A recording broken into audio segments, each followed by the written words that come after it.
ये कहानी उस शख्स की है जिसे बिहार में कोई माननीय कहता है, कोई उससे अपराधी की नजर से देखता है, कोई बाहुबली की नजर से, तो कईयों की नजर में वो बिहार का रॉबिन हुड है। ये कहानी उस शख्स की है जिसे बिहार में चाहे सरकार नीतीश कुमार की हो या लालू यादव की, लोग छोटे सरकार कहते हैं।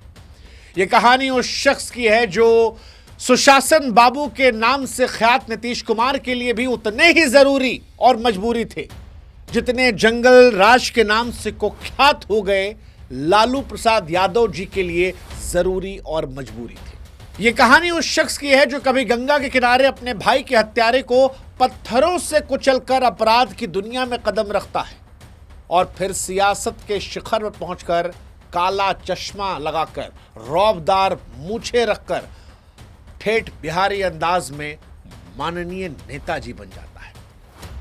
यह वो बाहुबली है जो जेल में रहता है तो भी खबर बनती है और जब जेल से बाहर निकलता है तब भी खबर बनती है। यह वो शख्स है जिसे जेनजी की भाषा में कहें तो अनफिल्टर्ड नेता का टैग मिला है, जिसका हर इंटरव्यू वायरल है। नीतीश जी लालू जी में कौन अच्छे? थोड़ा पता है कि नहीं?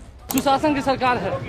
सरकार है परेशानी बिल्कुल छोड़ उससे हमको क्या लेना देना। अभी आपको हमारे सरकार क्या करे? पागल ना बातचीत करते लोग सिगरेट रे। जिसके नाम के जिक्र किए बगैर बिहार के बाहुबलियों की लिस्ट पूरी नहीं होती। बिहार में अगर इंटरव्यू करना है तो इनका इंटरव्यू के बिना वो लिस्ट नहीं पूरी हो सकती। ये वो शख्स है जो अपराधी होने के बाद भी अनगिनत फाइल्स रखता है और इसीलिए इस शख्स की कहानी सिर्फ नेताही की कहानी नहीं है, सिर्फ अपराध की कहानी नहीं है। यह कहानी है पावर की, किंग मेकिंग की, उस सिस्टम की जो कभी कभी खुद बाहुबली के दहाड़ में दब जाता है। यह कहानी किसी बॉलीवुड की फिल्म से कम नहीं है। यह हत्या, छल, सत्या और डर की असली कहानी है। यह कहानी है मोकामा के डॉन अनंत सिंह की। वो अनंत सिंह जो अपराध की अनंत गाथा को काला चश्मा लगाए ठेठ अंदाज में समेटे हैं, जिन पर हत्या, अपहरण, डकैती, फिरौती, AK-47 व बम बारूद रखने जैसे दर्जनों संगीन मामले दर्ज हैं, फिर भी रसूख ऐसा है कि बिहार में सरकार हिला सकते हैं। अनंत सिंह मोकामा के सिर्फ एक डॉन नहीं है, बल्कि उस गाथा को समेटे हैं जो बिहार की सियासत और अपराध की दुनिया को एक साथ परिभाषित करती है। और इसीलिए अगर आपको बिहार को समझना है तो आपको अनंत सिंह को समझना पड़ेगा। अनंत सिंह को समझना है तो फिर शुरू से शुरू करना पड़ेगा। यह समझना पड़ेगा कि कैसे वो छोटे सरकार बने। लेकिन ये हम शुरू करें उससे पहले हम भी आपसे गुजारिश करेंगे कि हमारे व्हाट्सएप चैनल को फॉलो कीजिए ताकि आप तक ये वीडियोस जल्दी पहुंच सके, हमारा आपका रिश्ता भी मजबूत हो सके। अब तक अगर जुड़े नहीं हमारे इस चैनल से तो यहां भी बटन दबा दीजिए ताकि आप तक पहुंचे। और अब हम शुरू करते हैं शुरू से और फिर बताते हैं कि पटना में सरकार चाहे जिसका हो, मोकामा में छोटे सरकार का सरकार क्यों रहता है और ये बना कहां से छोटे सरकार नाम। शुरू से शुरू करते हैं। जब मोकामा के गंगा किनारे एक नौजवान अपराध की दुनिया में कदम रख रहा था। अनंत सिंह का जन्म 5 जनवरी साल 1967 को पटना के मोकामा के नदवा गांव में हुआ। उनके पिता चंद्रदीप सिंह और 3 बड़े भाई बिरिंची, फाजो और दिलीप सिंह उनके परिवार का हिस्सा थे। अनंत 4 भाइयों में सबसे छोटे थे। मोकामा और बाढ़ का इलाका, जहां गंगा किनारे राजपूत और भूमिहार जैसी अगड़ी जातियों के बीच खूनी टकराव का लंबा इतिहास रहा। अनंत की करभूमि भी यही इलाका बना। ये कहते हैं कि अनंत का अपराध की दुनिया में पहला कदम तब पड़ा जब उनकी उम्र केवल 9 साल थी। हाँ जी, केवल 9 साल। 9 साल की उम्र में पहली बार वो जेल गए थे। लेकिन उनकी जिंदगी का असली मोड़ तब आया जब उनके सबसे बड़े भाई की हत्या हो गई। यह घटना अनंत के लिए एक टर्निंग पॉइंट थी। बड़े भाई की हत्या ने किशोर अनंत के दिल में बदले की आग जला दी और अनंत ने तब सोचा कि कानून बदला नहीं लेगा, बदला अनंत लेगा। कहानी कुछ ऐसी है कि अनंत ने गंगा नदी तैर कर पार की और फिर अपने भाई के हत्यारे को नदी किनारे पत्थर से कुचलकर मार डाला। इस खौफनाक घटना ने अनंत को अपराध की दुनिया में एक नई पहचान दिलाई। लेकिन सजा से बच गए क्योंकि उनके भाई दिलीप सिंह उस समय मोकामा से कांग्रेस विधायक श्याम सुंदर धीरज के बेहद करीबी थे। 1990 में दिलीप सिंह खुद जनता दल के टिकट पर मोकामा से विधायक बने और लालू प्रसाद यादव की सरकार में मंत्री भी। दिलीप को लोग बड़े सरकार कहते थे और यहीं से अनंत का नाम छोटे सरकार पड़ गया।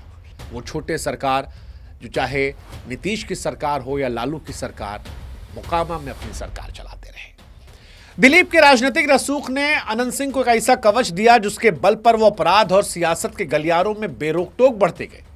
मोकामा में उनका नाम दहशत का पर्याय बन चुका था। लोग अब तक कहते हैं कि छोटे सरकार की मर्जी के बगैर मोकामा में पत्ता नहीं हिलता। अनंत सिंह की जिंदगी में अपराध और सियासत का ऐसा मिश्रण था कि मानो शराब में कोल्ड ड्रिंक मिली हो। दोनों एक दूसरे को और नशीला बनाते। 80 का दशक बिहार के लिए उथल पुथल का दौर था।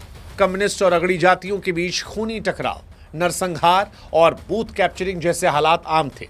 इसी माहौल में अनंत ने अपने भाई दिलीप के साथ मिलकर मोकामा में अपनी बादशाहत को कायम किया। दिलीप सिंह शुरू में श्याम सुंदर सिंह धीरज के लिए बूथ कैप्चरिंग जैसे काम करते थे। बाद में जनता दल के टिकट पर वो विधायक बन गए। अनंत उनके लिए मैन पावर का इंतजाम करते, यानी गुंडों की फौज जो वोट और दबदबा दोनों सुनिश्चित करती। धीरे धीरे अनंत का नाम मोकामा और बाढ़ में ऐसा गूंजा कि लोग उनके सामने कांपने लगे। उनकी लंबी चौड़ी कदकाठी, काले चश्मे का शौक और ठेठ बिहारी लहजे में बेबाक बोलने का अंदाज उन्हें भीड़ से अलग कर रहा था। उनके वायरल वीडियो में यह रौब साफ साफ झलकता है। आपने अक्सर उनको अपने वीडियोस में कहते सुना होगा कि हमको सियासत में कोई दिलचस्पी नहीं थी, नीतीश जी ने जबरदस्ती डाल दिया। तो कहीं कहते हैं कि हम तो सीधे साधे आदमी थे, जनता काम करते हैं। लेकिन इस सादगी भरे बयानों के पीछे, उस मुस्कुराहट के पीछे अपराध की एक लंबी फहरिस्त भी है, जहां पर हत्या, अपहरण, डकैती, फिरौती और घर से बरामद AK-47 राइफल और बम तक। अनंत की ताकत सिर्फ उसके गुंडे की फौज में नहीं थी, बल्कि जनता से जुड़ने की कला में भी रही। वो गरीबों की मदद करते, बाकी बाहुबलियों की तरह स्कूल अस्पताल भी बनवाते। और यही वजह है कि जैसे कई बाहुबलियों को रॉबिन हुड का टैग मिलता है, मोकामा में लोग उन्हें भी रॉबिन हुड के तौर पर देखते। उनके लिए अनंत सिंह वो शख्स थे जो सिस्टम की नाकामी को अपनी ताकत से भर देते थे। और इसीलिए छोटे सरकार के दरबार में जनता की भीड़ जो है साल दर साल बढ़ती रही। अनंत की कहानी को बिहार की सियासत के दो बड़े चेहरे नीतीश कुमार और लालू प्रसाद यादव के बगैर समझना भी नामुमकिन है।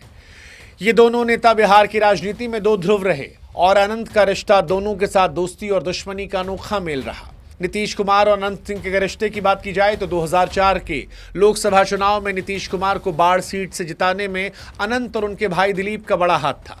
उस वक्त नीतीश को भूमिहार और राजपूत वोटों की जरूरत थी और अनंत इन दोनों समुदायों में गजब का प्रभाव रखते थे।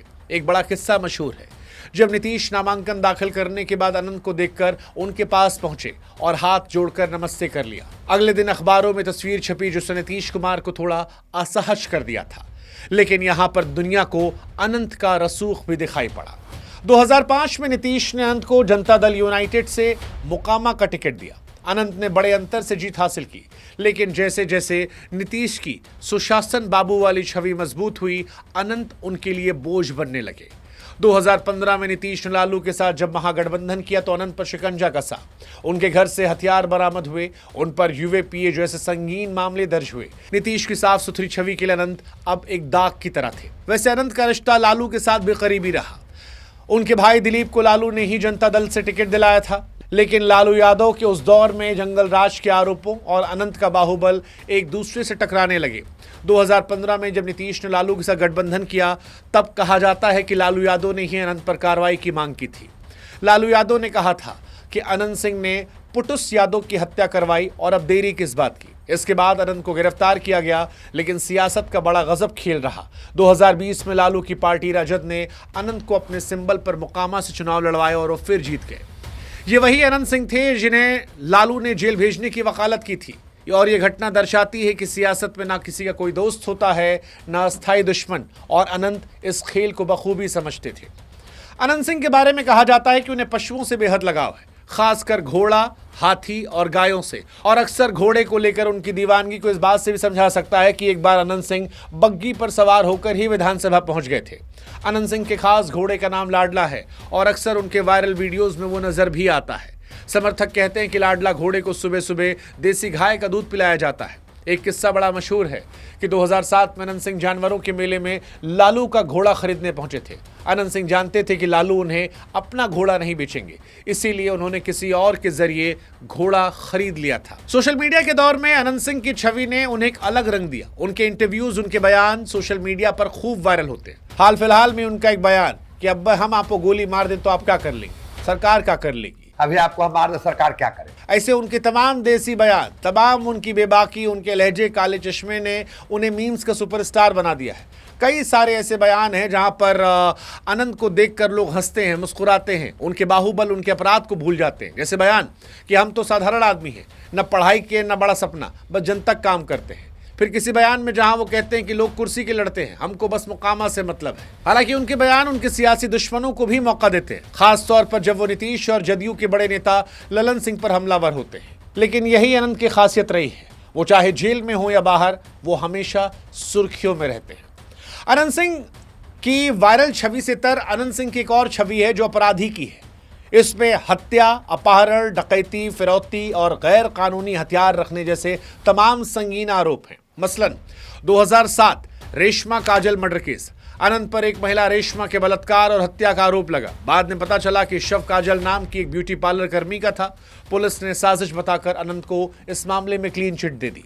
2015 में पुटुस यादव हत्याकांड, मोकामा में एक युवक की हत्या के मामले में अनंत पर आरोप लगे। उनके घर से INSAS rifle, bullet proof jacket और खून से सने कपड़े बरामद हुए।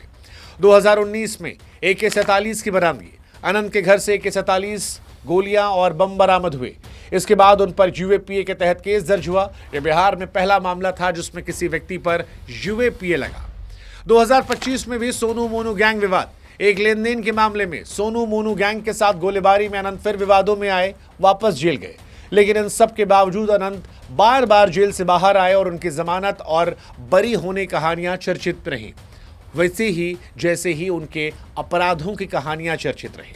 अनंत की सियासी जिंदगी की बात की जाए तो ये बड़ी रोलर कोस्टर सी रही है। 2005 में अनंत सिंह पहली बार जदयू के टिकट पर मोकामा से विधायक बने। इसके बाद 2010, 2015 और 2020 भी जीते।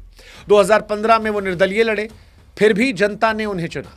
2020 में रजत के टिकट पर जीते, लेकिन 2022 में UAPA केस में 10 साल की सजा होने के बाद उनकी विधायकी रद्द हो गई। उनकी पत्नी नीलम देवी ने उपचुनाव जीता, जिसके लिए ललन सिंह ने प्रचार भी किया।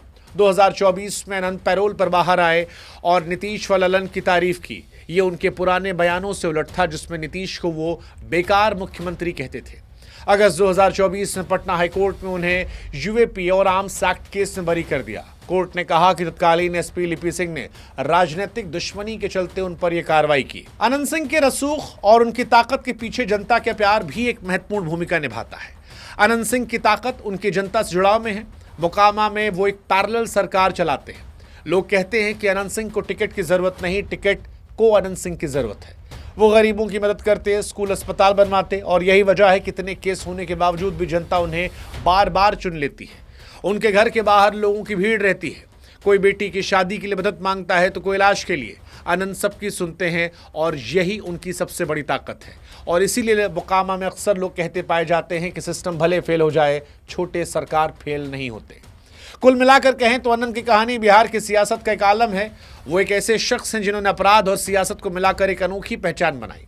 उनके वायरल वीडियोस, बेबाक बयान और जनता से जुड़ाव ने छोटे सरकार बनाया, लेकिन उनकी कहानी ये भी बताती है कि सिस्टम से बड़ा कोई नहीं। जब तक सत्ता का साथ है, आप बाहुबली हैं। जिस दिन वो छूटा, उस दिन आप आम आदमी से बदतर एक अपराधी, सिर्फ अपराधी। 2025 में अनंत सिंह फिर जेल गए, लेकिन उनकी रिहाई और जदयू के साथ नजदीकियां बता रही हैं कि मोकामा का ये डॉन अभी हारा नहीं है। अब अनंत सिंह कह रहे हैं कि अगर नीतीश मुख्यमंत्री नहीं बने तो हम विधायकी भी छोड़ देंगे। आगे चुनाव में क्या होगा ये तो वक्त बताएगा, लेकिन एक बात पक्की है कि अनंत सिंह की गाथा बिहार की सियासत में हमेशा गूंजती रहेगी, जैसे गंगा किनारे की वो कहानी जिसने एक नौजवान को छोटे सरकार बना दिया। अनंत सिंह की कहानी आपको कैसी लगी कमेंट सेक्शन में बताइएगा। किसी और राजनेता, किसी और बाहुबली कहानी सुननी हो उसे कमेंट सेक्शन में लिख दीजिएगा। लेकिन जाते जाते फिर हमारी गुजारिश है, अब तक नहीं जुड़े हैं तो सब्सक्राइब कर दीजिएगा और व्हाट्सएप पर ज़रूर जुड़िएगा ताकि बेरोक टोक आपको ये वीडियोस हर रोज़ मिलते रहें।